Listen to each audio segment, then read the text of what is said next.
বাংলাদেশের এক শান্ত ছোট্ট গ্রাম, চারদিকে সবুজ ধানক্ষেত, মাটির পথ আর বাঁশঝাড়ে ভরা পথঘাট। গ্রামের মাঝখানে বয়ে চলেছে এক শান্ত খাল। সেই খালের পাড়েই বেড়ে উঠেছে রফিক আর প্রিয়া। ছোটবেলা থেকেই একসঙ্গে খেলাধুলা, স্কুলে যাওয়া, খালে সাঁতার কাটা, সব কাজেই ছিল তাদের এক অদৃশ্য বন্ধন। রফিক ছিল কৃষক পরিবারের ছেলে, অল্প শিক্ষিত, কিন্তু পরিশ্রমী ও সৎ। আর প্রিয়া ছিল শিক্ষাপ্রেমী এক গরিব পরিবারের মেয়ে, যার স্বপ্ন ছিল বড় হয়ে ডাক্তার হওয়া। রফিক সবসময় চাইতো প্রিয়া যেন পড়াশোনায় এগিয়ে যায়।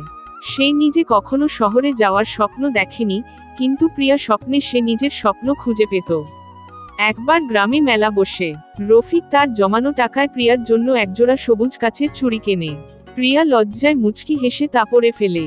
সে ছিল এক নির্ভেজাল ভালোবাসার সূচনা, যা তারা কখনো মুখে স্বীকার করেনি, তবুও চোখে চোখে বুঝে নিয়েছিল। তবে সময় বদলে যেতে থাকে। প্রিয়া এসএসসি পাশ করে ঢাকায় কলেজে ভর্তি হয়। তার বাবা চায় মেয়েটা ডাক্তার হোক, আর রফিক রয় যায় গ্রামে, বাবার জমিতে চাষ করে। শহরের দূরত্ব তাদের মাঝখানে সময়ের দেয়াল তুললেও ভালোবাসার বাঁধনটা অটুট ছিল। যেদিন প্রিয়া ঢাকায় চলে যায়, আগের রাতে খালের পাড়ে দেখা হয় দুজনের। রফিক বলে, তুই যা প্রিয়া, তুই বড় হ, আমি এখানেই থাকবো তোর অপেক্ষায়।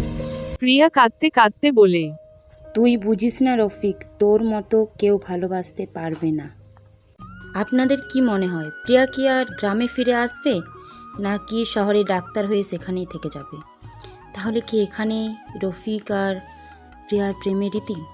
জানতে হলে অবশ্যই চ্যানেলটিকে সাবস্ক্রাইব করে বেল আইকনটি প্রেস করে আমাদের সাথে থাকতে হবে। আপনারা যদি পার্ট 2 দেখতে চান অবশ্যই কমেন্ট করে জানান।